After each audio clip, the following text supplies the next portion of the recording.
வணக்கம். Welcome to cook with Malathi. நம்ம இன்றைக்கி ஒரு சப்பாத்திக்கு பாலக்கீரையும் பாசிப்பருப்பும் வச்சு ஒரு குழம்பு பண்ண போகிறோம். இது ரொம்ப நல்லாயிருக்கும். சப்பாத்திக்கு ரைஸ் கூடயும் நம்ம வச்சு சாப்பிட்லாம். இதுக்கு ரெசிபி எப்படி செய்கிறதுன்னு பார்க்கலாம் வாங்க.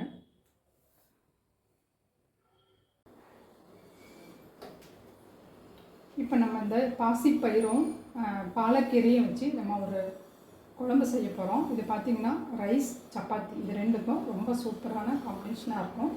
இப்போ இந்த பாசிப்பருப்பு பயிர் வந்து நான் ஏற்கனவே வறுத்த பாசிப்பயிறு தான், அதனால் இதை கழுவி எடுத்துக்கலாம்.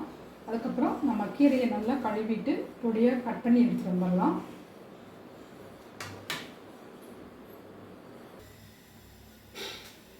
இப்போ பாருங்கள், நம்ம ஒரு பாத்திரத்தில் தண்ணி கொதிக்க தண்ணி வச்சுருக்கோம். அதை நல்லா கொதிச்சிருச்சு. இதில் ஒரு 1.5 கப் தண்ணி இருக்கும்.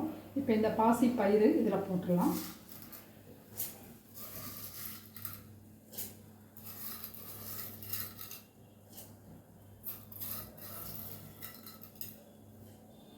நம்ம இது கூடவே தேவையான அளவு கொஞ்சமாக மஞ்சத்தூள், ஒரு பச்சை மிளகாய் கட் பண்ணது ஆட் பண்ணிக்கலாம். இது நல்லா வேகட்டும். நம்ம அதற்குள்ளே வெங்காயம் கட் பண்ணிவிட்டு கீரையும் நல்லா பொடியாக கட் பண்ணி எடுத்துகிட்டு வந்துடலாம். இதில் கொஞ்சம் ஜீரகம் போட்டுக்கலாம், ஒரு இன்ச்சளவு ஜீரகம்.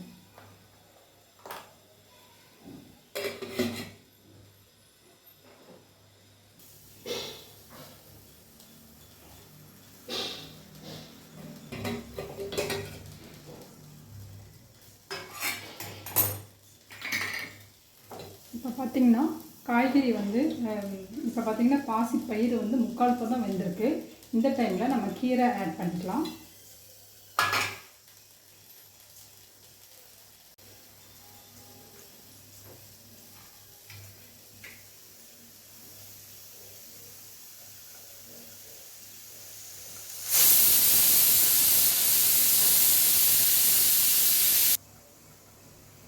அதுக்கப்புறம் நசுக்கி வச்ச பூண்டு ஆட் பண்ணிக்கலாம். சின்ன வெங்காயம் 2 சின்ன வெங்காயம் கட் பண்ணி வச்சுருக்கேன், இதை ஆட் பண்ணிக்கலாம்.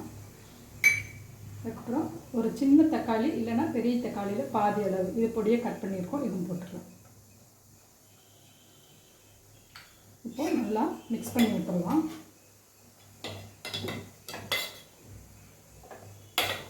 மிக்ஸ் பண்ணி விட்டுட்டு இந்த கீரை வேகிற வரைக்கும் நம்ம வெயிட் பண்ணலாம்.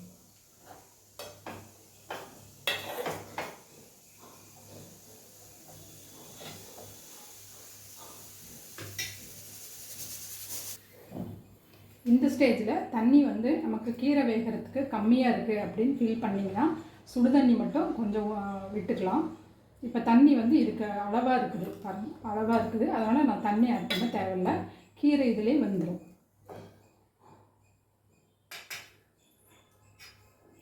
லைட்டாக மூடி வச்சிடலாம் இந்த மாதிரி.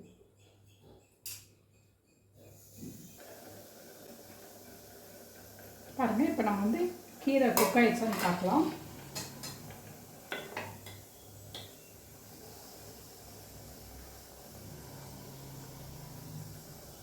கீரை நல்லா வெந்துருச்சு.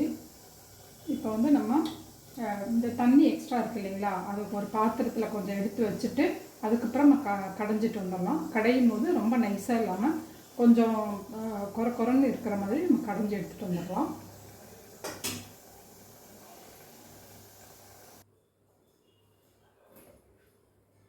இப்போ நம்ம கீரை கடைஞ்சி எடுத்துகிட்டு வந்திருக்கோம். இப்போ வந்து நம்ம தாளிக்க போகிறோம். இதுக்கு தேவையான அளவு நம்ம ஆயில் விட்டுக்கலாம்.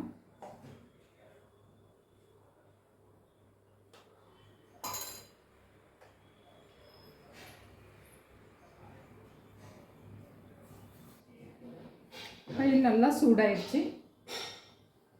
இப்போது தேவையான அளவு கடுகு, கொஞ்சமாக ஜீரகம், ஒரு வரமிளகாய், சின்ன வெங்காயம் கொஞ்சம் பொடியாக கட் பண்ணது,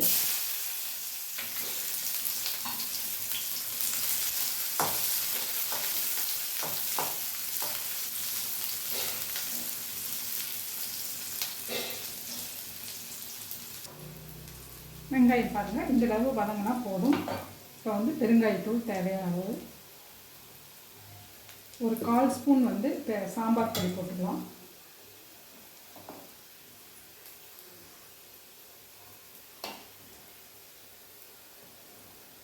இப்போது இதை நல்லா மிக்ஸ் பண்ணி வச்சுக்கலாம்.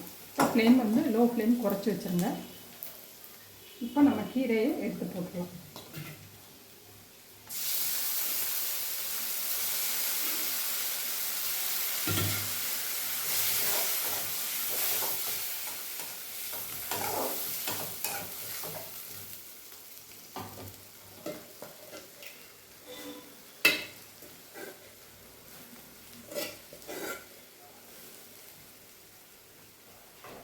இப்போ இந்த தண்ணி எடுத்து வச்சதை நம்ம இந்த பாத்திரத்தில் விட்டு அப்படியே இந்த தண்ணி ஆட் பண்ணிக்கலாம்.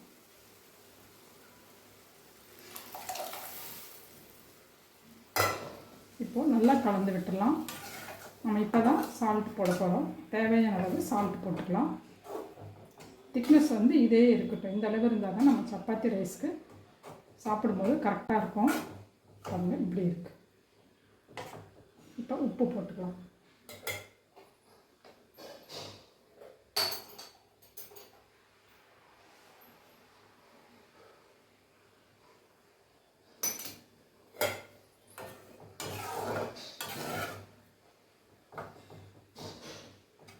இப்போ ஒரு லோ ஃப்ளேமில் ஒரு 2 மினிட்ஸ் 3 மினிட்ஸ் அப்படியே லைட்டாக கொதிச்சு வந்தோம்னா நம்ம ஆஃப் பண்ணிடலாம்.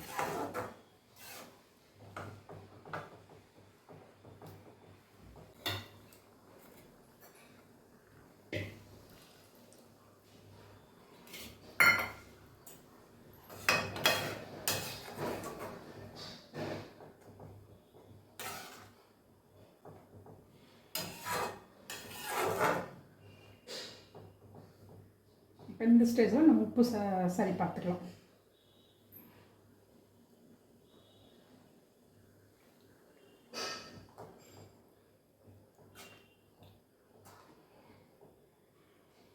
கிரேவி ரொம்ப சூப்பராக இருக்கும். சப்பாத்திக்கு ரொம்ப நல்லாயிருக்கும்.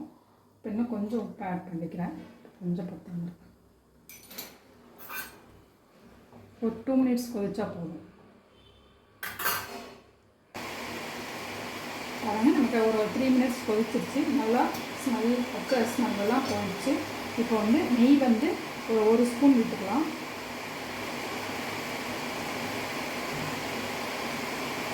அவ்வளோதாங்க. நம்ம இப்போ அப்படியே ஆஃப் பண்ணிவிட்டு ஒரு கொஞ்ச நேரம் க்ளோஸ் பண்ணி வச்சுக்கலாம்.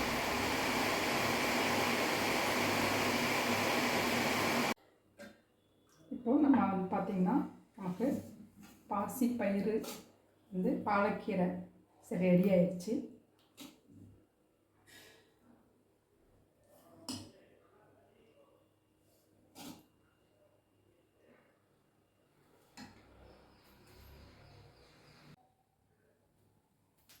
பாருங்கள் நமக்கு வந்து சூப்பராக பாசி பயிறு வச்சு பாலக்கீரை வச்சு இந்த கிரேவி ரெடி பண்ணியிருக்கோம். அது கூட நம்ம சப்பாத்தி பண்ணியிருக்கோம். ப்ளஸ் அதுக்கு வந்து நான் உருளைக்கிழங்கு பொடி மாஸ் ரைஸ் வச்சுருக்கேன். இந்த மாதிரி நீங்கள் சப்பாத்திக்கு இல்லை ரைஸ்க்கும் நீங்கள் இந்த பாசிப்பயிரும் பாலக்கீரையும் வச்சு செஞ்சு பாருங்கள். ரொம்ப சூப்பராக இருக்கும். இந்த வீடியோ பிடிச்சிருந்தா லைக் பண்ணுங்கள், ஷேர் பண்ணுங்கள், மறக்காமல் சப்ஸ்கிரைப் பண்ணுங்கள். அதே மாதிரி பார்த்திங்கன்னா நம்மக்கிட்ட இருக்கிற இந்த கீரை வகைகள் ப்ளஸ் இந்த காய்கறி சிறுதானியங்கள் இதெல்லாம் நம்ம வந்து அடிக்கடி சேர்த்துக்கிட்டாலே நமக்கு வந்து உடம்புக்கு வர பிரச்சனைகளை நம்ம சரி பண்ணிக்கலாம். ப்ளஸ் ஹெல்த்தியாகவும் இருக்கலாம். அதனால் நீங்கள் இந்த ரெசிப்பியை ட்ரை பண்ணி பார்த்துட்டு கண்டிப்பாக உங்களுக்கு பிடிச்சிருக்கான்னு சொல்லுங்கள். அதனால் சப்ஸ்கிரைப் பண்ணுங்கள் மறக்காமல். தேங்க்யூ.